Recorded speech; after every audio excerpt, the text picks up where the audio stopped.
What up, boys and girls? You're just gonna get me today with the early start on this slate. Somebody's still tied up at work, so I'm gonna give you a quick breakdown. We're probably I think about an hour from start. Yeah, a little over an hour from kickoff here, and I'm gonna give you guys a quick breakdown on what I think. Last night we had a great day in Moonshot. We hit Jordan for two again. That's like just me alone, I'm up like 24 units to start the baseball season, and that's not like made up. That's like trackable actual bets. And then I faded 73% glass sound last night, and um, I'm always going to be ended up like some thirds, and like an eighth. Had a great day, but um, I'll just always be okay fading that kind of chalk. I'll never play somebody at 73%. Basically, like maybe on a once in a blue moon, and it's probably Strider. So we have everybody's lineups, but the late game, which doesn't surprise me at this point. But we got projected lineups. We're going to talk about it. Let's talk about the pitchers in this game. I love being able to attack Martin Perez today. Give me some of those right-handed bats today from the Nats. Go back to Lane Thomas. Maybe a little cheap Riley Adams at $3,500 there. I like, a cheap Jacob Young too. I think that's a good way to save some money on such a small slate. On the other side, it's, hard not to like the Pirates versus Josiah. Now one thing to keep in mind, they K at a pretty high rate. So I still think Gray could get 5, 6, 7 strikeouts pretty easily. But he can also do that and give up 5 runs and 3 walks. That's just on his sheet. Jack, we hit him for a homer last night. He projects really well again. Going to be hard to not have him. If you're playing GPP, you 100% want to. Single entry might not make it, but I definitely like him for 3 max. He might make my lineup there. Then on the next game, right, we got Pablo. He should be, I think he's going to be the highest owned pitcher. I would be shocked if he's not. Looking at projections right now. Yeah, he's right up there. There's 5 pitchers. Gray's got 26% right now, but Lopez, Lugo, Bybee, and Lynn are all, being projected to be super owned. So I get it. Now I would play Pablo there, but now keep in mind, guys, Cleveland's been out of this world to start. But they played some weaker lineups per se. But I mean, we saw what happened with Kirby yesterday. Kirby got a little unlucky, but he murdered him. So liking that side, it depends on where their stack ownership lands at, like projection wise. If they're really low and he's the highest owned, I definitely like going with the Guardian stack against him, just to offset it. Same thing. I think, these bats are in play today for the Twins. I like Buxton. I like Kepler. I'm a Wallner fan. Wallner's $3,000 and he's got the upside to get you a home run or two. So, I like that quite a bit. As we go through it, and then, we only got 2 other games here.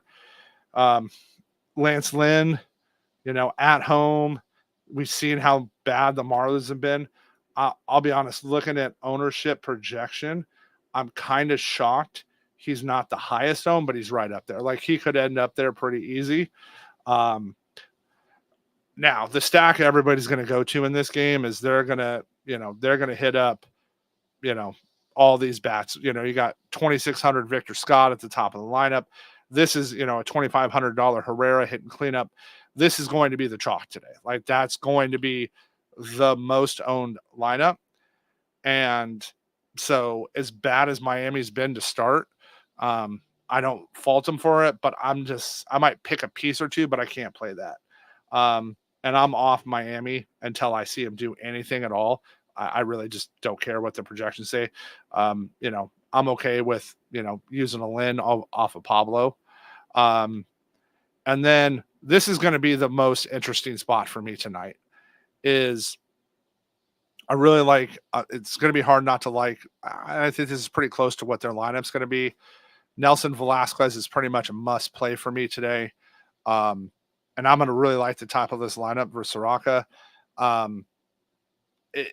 it depends on where they go. If they end up, let's look at their stack ownership right now, right?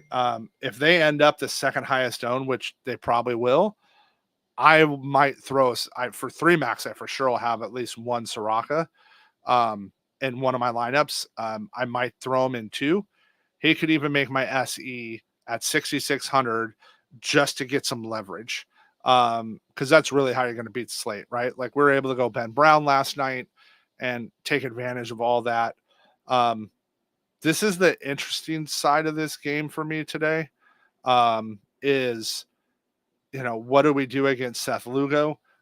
Lugo is like his projection is way up there with ownership. Yeah, I mean he's trending right now to probably be like the highest owned. I get it, but I like his projection as well. Just put me right there, and it's really there. Really, you're going to see Soraka and Weathers not really owned. Everybody else is going to have some exposure in there. So this is one I'm kind of trying to do last night. I'm probably trying to get, one decently priced, one cheap pitcher. Hope I don't get killed, and it gets that exposure. But as we go back over here, again, if Lugo's going to be, what are we projecting him at? If Lugo's the highest owned pitcher on the slate, like I get they've been a little rough to start, but I'm going to throw some Sox bats in there on principle, like especially in GPP. You guys have to on this shortest slate. Also, don't be afraid if you end up leaving money on the table. These small slates. I'm okay leaving some cash on the table. You want, right? Because ownership's going to be so condensed between the Cards and Royals bats. And then, 4 of the, really 5 of the pitchers are pretty high owned. That's going to be a spot to take today. It totally makes sense. I get why they want to do it. We got decent hitting umps so far in the other games. Addison's doing the Twins game. He's kind of a neutral ump, but I kind of like that other side as we go through there. Smitty's article is up on the site. There, he kind of breaks down what he likes. And some of this is you can also eat the chalk pitchers and just try to get a little different with the bats. I get why, right? Like I get why they're there, right? I mean, I'm just there. One of the things I think you should really look at today, though, as you start, as we start looking at this, is when you're on our site, really look at the bullpen matchup ratings. I think that's going to be like a big spot to attack on the weakest bullpens. And that's one of the reasons, I like, going White Sox. They're attacking that pin. They're just bad, man. They're just really, really bad. So we're going to keep this a short and sweet show today. I'll have my plays up in our members area. I don't have time to get a full article out before I was being an adult and trying to pay some of the bills.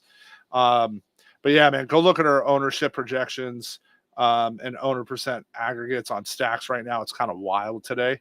So that's that if those are where it's supposed to be, that's a wild number. If the Cardinals are the third most owned only, go attack them, man. Just go jump on those bats. And I'll tell you, my moonshot today, it's hard not to like him. I think I'm just going to go back to Jack. We can still get him at plus 300. He gets a good lineup tonight, good matchup. So I like that. I'm going to attack a little more pitching. And for those in the bets, I like some of the stolen base props tonight. I think there's some nice upside there. So let's go have a good night. Hit me up in Discord, and Smitty will be back tomorrow. Later, boys.